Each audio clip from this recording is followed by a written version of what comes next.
hindi nakakabuti sa kabataan. Dahil yung kabataan po mga tol, sila po yung pag-asa natin talaga mga tol. Maliban lang po sa walang planong mga kabataan po mga tol, hindi na lang po natin isasalita dahil nakikita naman po natin sa mga balita po mga tol. Yun mga tol, isang mapagpalang araw po sa ating lahat mga tol. Balik na po tayo mga tol sa YouTube channel na po natin mga tol. Ginawa ko po yung lahat mga tol para magkatakas po sa kamay po ng mga bandido mga tol. Buti na lang po na kakita tayo ng butas para makalusot po sa kamay ng mga bandido po mga tol. Nagpapasalamat tayo sa Panginoon mga tol dahil kahit nabugbog tayo, binigyan na naman po tayo ng lakas po mga tol. Sa araw-araw po talaga. Ang bait po talaga ng Panginoon mga tol. Dapat po natin siyang tawagin araw-araw. Mag-pray po tayo. Yan po mga tol. May naririnig na tayong boses mga tol. Pero medyo malayo pa po mga tol. Siguro mga tol, sila Mikoy na yan mga tol. Dahil itong location na to mga tol, dito ko binigay yung location kung saan ako naka-standby po mga tol. Dahil mahirap po mga tol na maglakad po mga tol dahil medyo ano pa yung katawan natin. May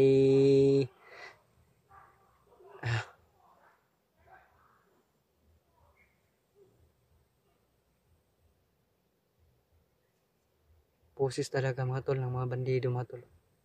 Medyo nawala naman po mga tol.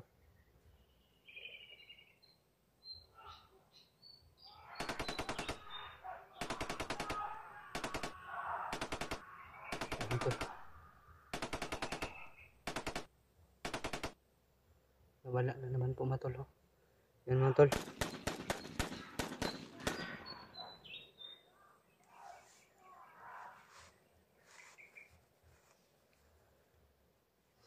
Tahan po mga tol na sila Mikoy na yan mga tol at wala sanang nangyari sa kanya. Dahil ang hirap po na umanap ng butas talaga para makalusot sa kamay ng mga bandido mga tol.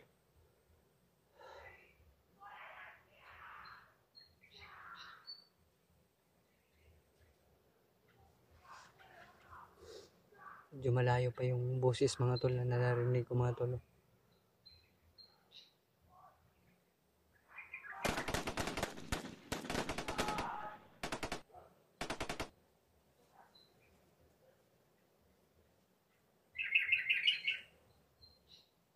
Nawala naman yung boses mga tol. Mga tol, dito lang tayo. Sabi ni Mikoy sa akin na standby muna daw ako dito mga tol. Antayin ko sila dito. Ni Janjan po mga tol. At saka si EG mga tol. Papasalamat tayo dahil umakyat na po. Ayan. Sana makikita-kita na kami mga tol. Kahapon pa pala umakyat si EG mga tol. At sa ngayon mga tol. Shout out ko po kayong lahat no. Sa lahat po ng mga bashers ko. Hello po. I love you po sa inyong lahat no. At sa solid supporter ko dyan ay shoutout po sa inyo. At sa mga silent viewers ko po, hello po no. Magandang araw po sa ating lahat. Una po natin pinapasalamatan talaga mga tol yung Panginoon po talaga mga tol. Dahil kung wala yung Panginoon sa mga tol, sigurado ako wala na ako dito sa mundo. Hindi nyo na ako makikita.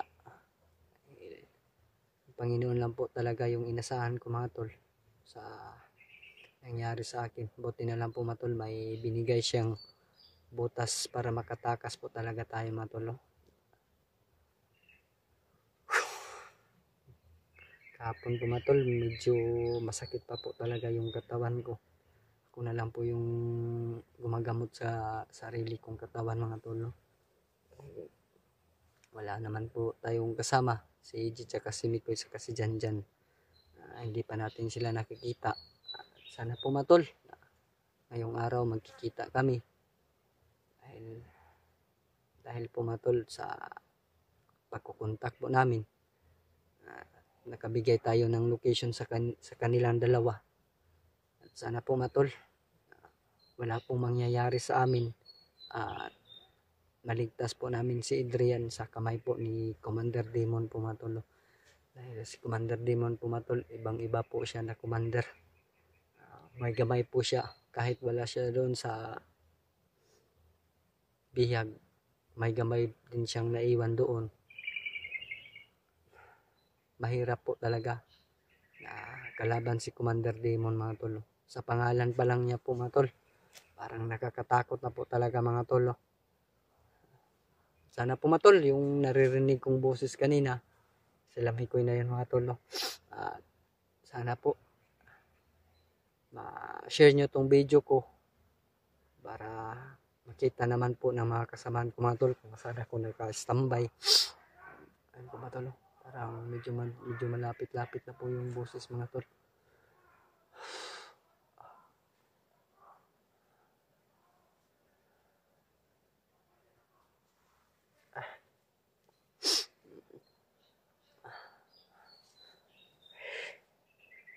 Di pa tayo magagalaw-galaw ngayon mga tol, dahil sa nangyari talaga sa akin.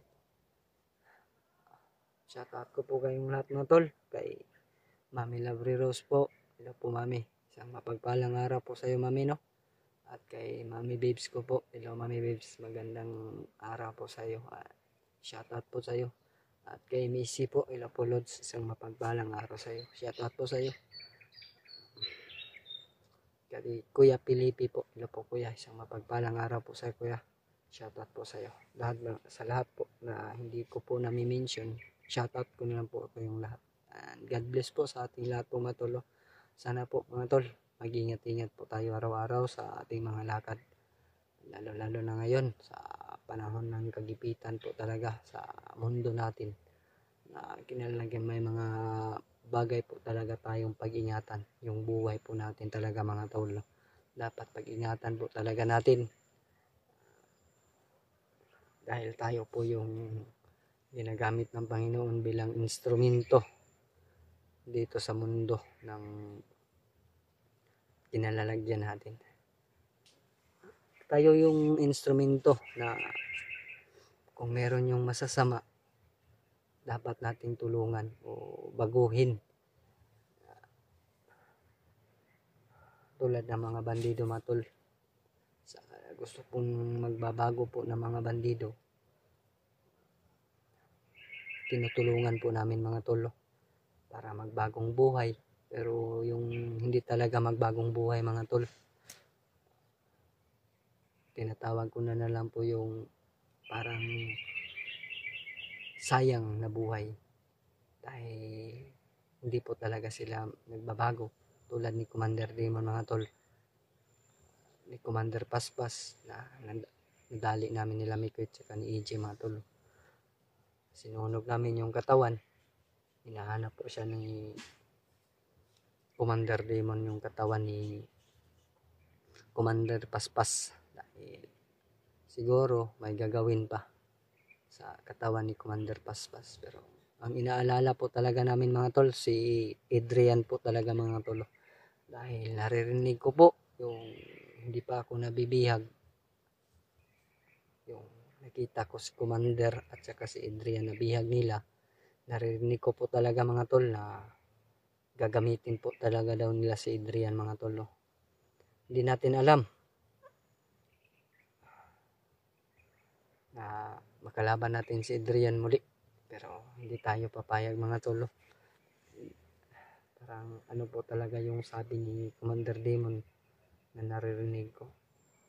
Gawin po daw siyang mas malakas pa sa kanya. Sana po matol na masugpo natin yung plano na gagawin nila kay Adrian po matol. Sana po matol na isa-isahin din yung panonood yung mga upload ng Team Pugi po mga tol. Lalo-lalo na sa kasama ko nandito sa bundok na si Mikoy at saka si EJ po matol. Sana po maisa-isa nyo yung mapanood yung upload namin. Hindi lang po sa aming tatlo mga tol. Doon din kina Kuya Bads at saka na Raymart. Olio, PG, Justin, G-Ward, Dave. At saka si Julius po mga tol. Suportahan din po natin si Julius po mga tol. Dahil bumalik po talaga siya na umakyat at tumulong po kay Dave po mga tol. Nasisira po yung cellphone niya.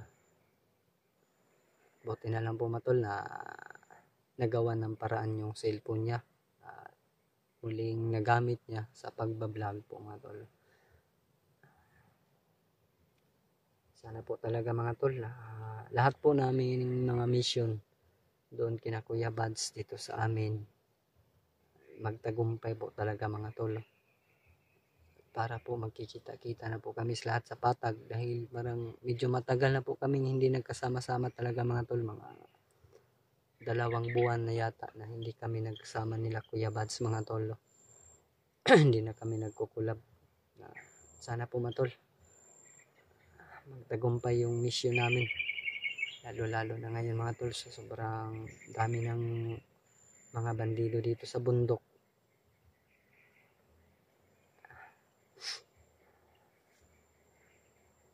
Na dapat pong sugpuin yung kasamaan nila, yung plano nila ba dito sa bayan natin or bundok.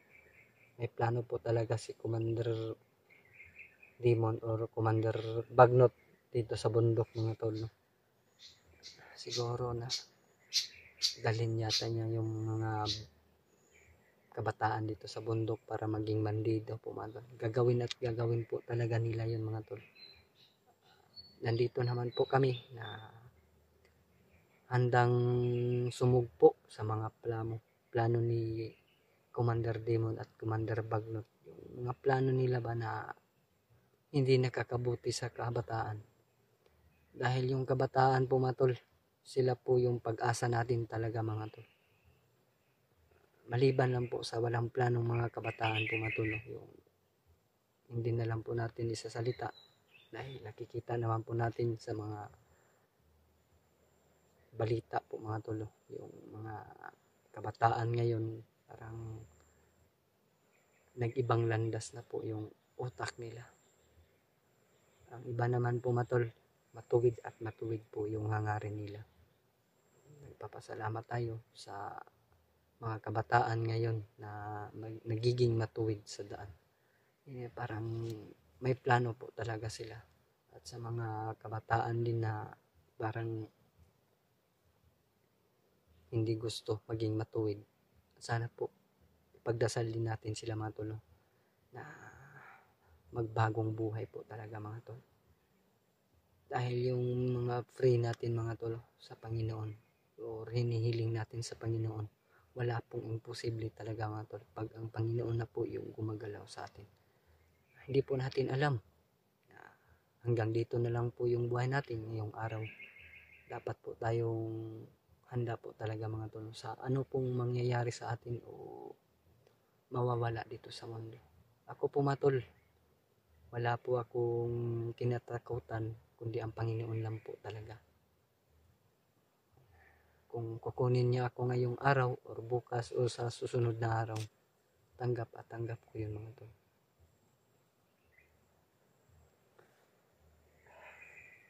Dahil yun po yung isa na nalalaman ko, hindi pa ako naging bandido po mga tol. Palagi po akong pumupunta ng simbahan. Linggo-linggo po talaga mga tol.